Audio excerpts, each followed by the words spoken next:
There's a moment a lot of seniors notice after 75, and you've probably noticed it too. You go to push yourself up out of a chair the way you've done 1,000 times before, and for just a split second, your legs hesitate. They feel a little heavier than they used to. Or you stand up, take your first step, and there's a tiny wobble that wasn't there last year. Or maybe you reach across the kitchen counter for something, and your whole body sways in a way that catches you by surprise. None of it is dramatic. None of it sends you to the doctor. But you notice. And after a while, you start to wonder if this is just how it's going to be from now on. I want to tell you something honest. This is not the end of strength, not even close. And the answer doesn't require a gym or a treadmill or any equipment at all. It doesn't even require standing up. Because the chair you're sitting in right now, the one you've been pushing up out of for years, can actually become your training ground. The same chair that feels harder to escape lately can become the safest, most reliable tool you have for getting your strength and steadiness back. Today, I'm sharing 5 seated exercises designed specifically for seniors over 75, including those who are brand new to exercise, returning after a long break, or who simply feel safest sitting down. Every move can be done from a sturdy chair. None of them require standing. None of them require equipment. And every single one includes a beginner version, so if it feels too hard, you have a softer way to start that still works. There are no fitness levels to live up to here, no goals to hit by next week. Just 5 movements you can do at your own pace, in your own home, on your own schedule. And the 5th one we'll cover, which is the most important of all, is something most seniors have never tried. It looks simple, it feels small, but it changes how your whole body feels in about a week. Stay with me through all 5, in order because they build on each other. The earlier moves prepare your body for the bigger payoff at the end. Let's start with number 5. The first exercise on our list is the seated march. And yes, I know that sounds almost too simple to count. Stay with me, because this is the move that wakes up the muscles in your legs, your hips, and your core all at once. These are the exact muscles that have been quietly going quiet from years of sitting more and walking less. And before we can do anything more challenging, we need to gently invite those muscles back into the conversation. Sit tall in a sturdy chair with both feet flat on the floor. Place your hands on your thighs, lightly. Sit forward enough that your back isn't pressing into the chair. Take a slow breath. Now slowly lift your right knee about 4 to 6 inches off the seat, like you're taking a slow, exaggerated step while sitting. Hold the lifted position for just a moment. Then slowly lower your right foot back down. Now lift your left knee, same way. Slow, controlled. That's 1 full march, right then left. Do 10 to 12 slow marches total. Rest for 30 seconds. Then do another set of 10 to 12. Once or twice a day is plenty. A few common mistakes to watch for. The first one is rushing. A fast march doesn't build any strength because momentum does the work instead of your muscles. Slow it way down. Each leg lift should take about 2 seconds up and 2 seconds down. The second mistake is leaning back into the chair while you march. Keep your back upright and your stomach gently held in. The third mistake is hiking your shoulders up toward your ears. Keep them relaxed and low. If this feels like too much, here's the easiest beginner version. Instead of lifting your knee, just lift your heel off the floor while keeping your toes down, then lower it. Do that 1 leg at a time. That tiny motion still wakes up the leg muscles without asking your hip to do any lifting. As you get stronger, progress to lifting your whole foot a little and eventually to the full knee lift described above. Everyone starts somewhere, and starting smaller is not starting wrong. A safety note. If you've had a recent hip or knee surgery, check with your doctor or physical therapist before adding seated marches. And if you ever feel sharp pain, not just muscle effort, stop the movement and rest. Soreness the next day is normal. Pain during the move is not. This move is for any senior whose legs feel weaker than they used to, anyone whose walk has gotten slower over the past year, and folks who haven't moved much lately and need a kind, no-pressure place to begin. It's also good for circulation, which means your legs may feel warmer and lighter after a few weeks of practice. Many seniors are pleasantly surprised how much energy comes back into their legs from this one small daily habit. Let's roll the shoulders back and head into number 4. Number 4 is the seated shoulder blade squeeze with a gentle chin tuck. This is one move that does the work of two because it strengthens your upper back while also pulling your head and shoulders into a taller, more confident posture. After 75, posture is one of the quiet drivers of steadiness. A body that's collapsed forward at the shoulders has to fight gravity all day. A body that sits and stands tall doesn't have to fight at all. Sit upright in your chair, feet flat on the floor, hands resting on your thighs. Take a breath. Now imagine you're trying to gently pinch a pencil between your shoulder blades. Slide your shoulder blades back and down like you're tucking them into your back pockets. At the same time, gently glide your head straight backward as if you're making a soft double chin. Don't tilt your chin up or down. Just slide your whole head back over your spine. Hold that double squeeze for 5 seconds, then fully release. That's 1 rep. Do 8 to 10 reps slowly. Rest. Do another set of 8 to 10. Aim for this twice a day if you can. The most common mistake is hiking your shoulders up toward your ears as you squeeze. That's the opposite of what we want.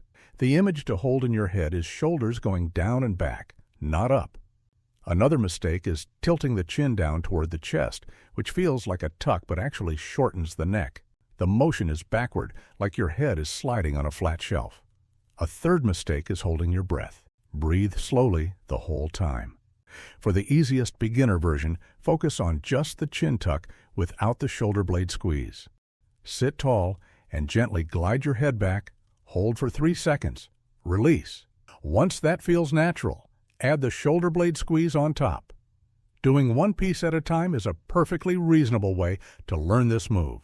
Some seniors take a full week on just the chin tuck before adding the second part, and that's exactly right.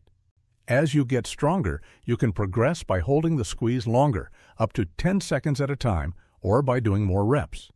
You can also do this exercise while watching television, while sitting at the kitchen table, or while waiting for a phone call. It fits anywhere. A safety note: if you have a history of neck problems, recent neck surgery, or if you've been told to be careful with your cervical spine, please check with your doctor before adding chin tucks.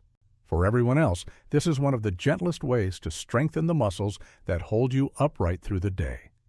This exercise is wonderful for seniors whose shoulders have started curling forward, anyone whose neck or upper back aches by the end of the day, and folks who notice they're sitting hunched in photos.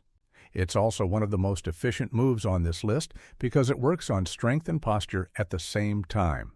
A small daily dose can quietly change the way your upper body carries itself through the day. Take a breath. Move number 3 works the part of your body most people forget. The third move on our list focuses on your lower legs, which means your calves, your shins, and your ankles. After 75, the small muscles in this area get quietly weak, and that weakness is often what creates the small wobble we talked about at the start. Strong ankles and calves are the foundation of steady standing and walking. And the beautiful thing is, you can work them powerfully without leaving your chair.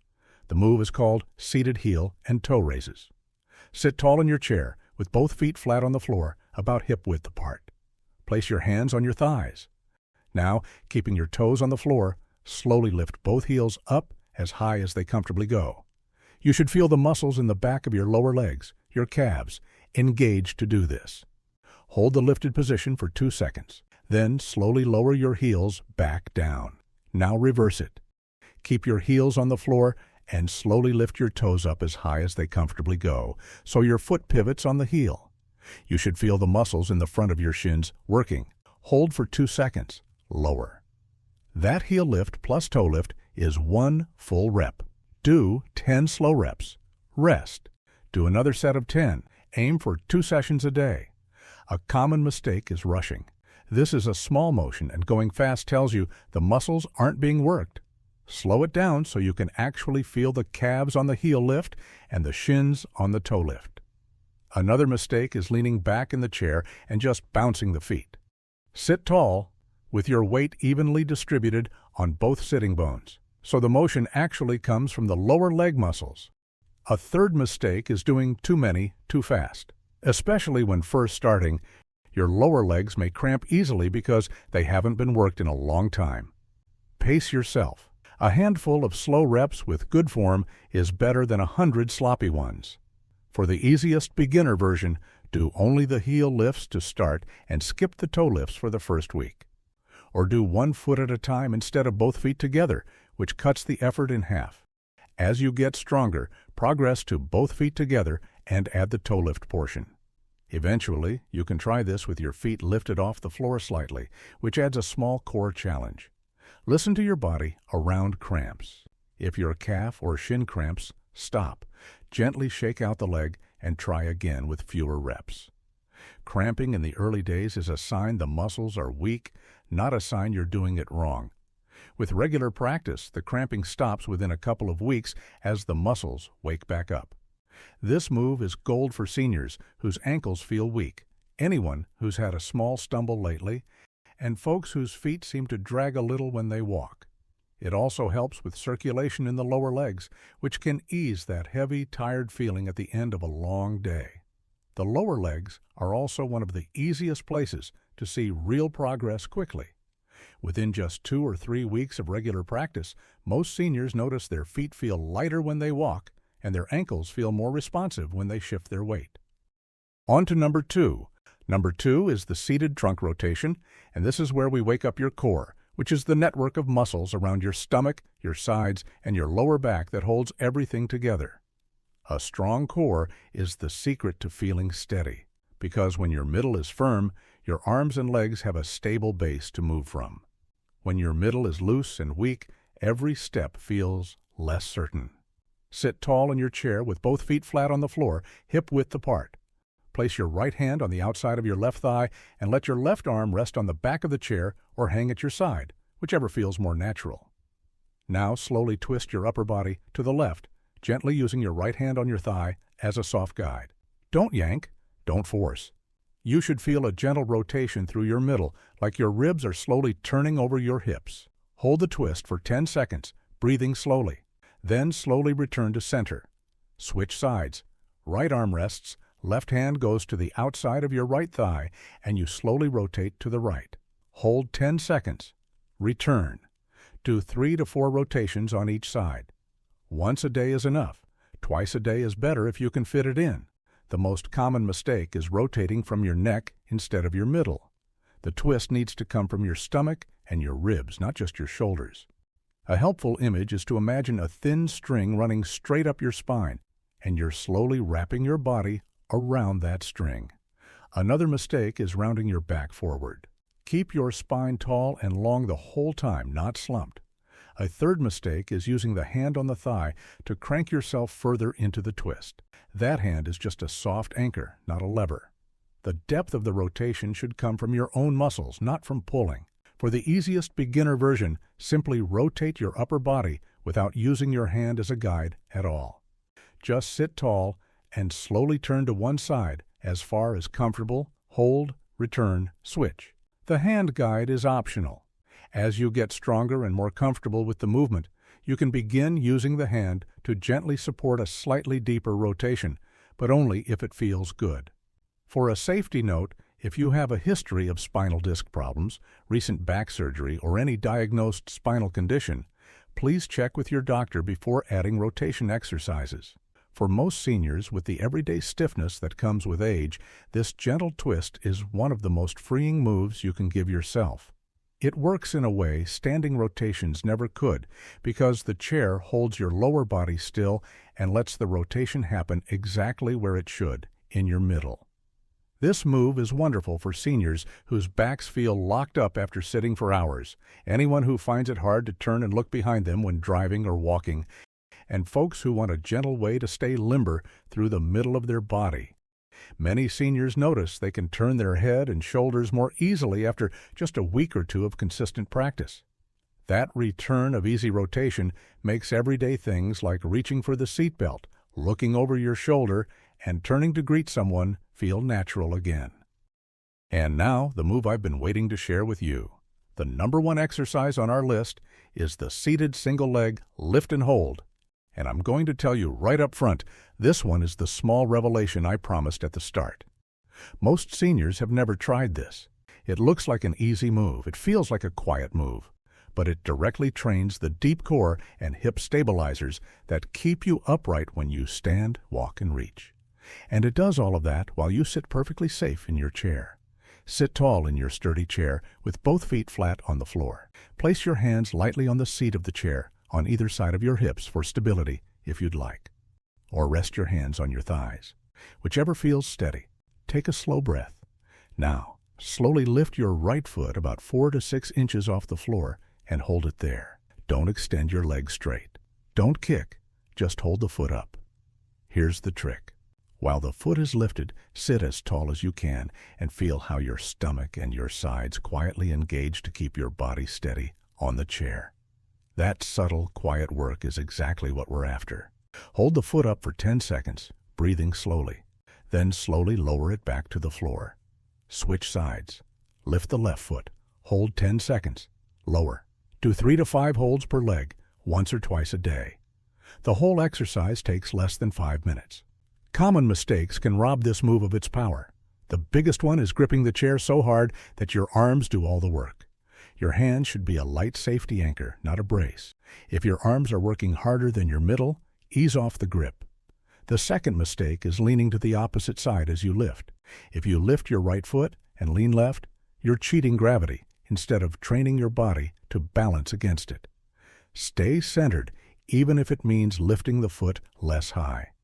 A third mistake is holding your breath through the 10-second hold. Breathe slowly and steadily the entire time. Holding your breath tightens everything and works against the steady, controlled engagement we want. For the easiest beginner version, lift your foot only 1 or 2 inches off the floor and hold for just 3 to 5 seconds at first. That smaller, shorter version still trains the same stabilizing muscles, just gentler. As you get stronger, progress to higher lifts, longer holds, and eventually try the move with your hands resting on your thighs instead of the chair seat, which makes it harder. The most advanced version is to lift one foot, slowly extend the leg straight out in front of you, hold for a second, bend the knee back, and lower the foot. But save that for weeks down the road. Listen carefully to your body during this one. A little muscle effort is good. Sharp pain, dizziness, or feeling unsteady in the chair is a sign to stop. If you have heart conditions, vertigo, or recent falls, please talk to your doctor before adding any balance work, even seated balance work. Safety comes first, always. This move is the revelation because it teaches your body the same skill it uses to stay upright when you stand, walk to the kitchen, or turn around in the bathroom. Within a week of doing this every day, most seniors say their balance feels noticeably better. The chair, oddly enough, becomes the place they train their standing steadiness. And that's the magic of it. You can be too tired, too achy, or too unsteady to do balance work standing up, but you can almost always do it sitting safely in your chair. The training still works. So there it is. 5 gentle, beginner-friendly seated exercises that build full body strength and steadiness from the ground up. The seated march to wake up your legs. The shoulder blade squeeze with chin tuck to strengthen your posture. The heel and toe raises to firm up your lower legs and ankles. The trunk rotation to wake up your core. And finally, the single leg lift and hold, the small revelation that trains your standing balance while you sit safely in a chair. Start slow. Pick one move today, the one that feels most doable. Do that one for a few days. Then add another. Within 2 weeks, you can have all 5 woven into a short daily routine that takes 15 minutes or less. That's it. The chair you've been escaping for years can become the place you rebuild your strength, one small, steady rep at a time. Not magic, not overnight, but real, and yours to keep. Now we want to hear from you. Which everyday moment makes you feel weakest or most unsteady? Whether it's getting up from a chair, walking to the kitchen, or climbing stairs. And which of these 5 seated moves are you going to try first? Share your experiences and opinions in the comments below. We love to hear them. If this video helped, please give it a thumbs up, share it with a friend who needs it, and subscribe for more senior health insights that actually work. Thanks for watching.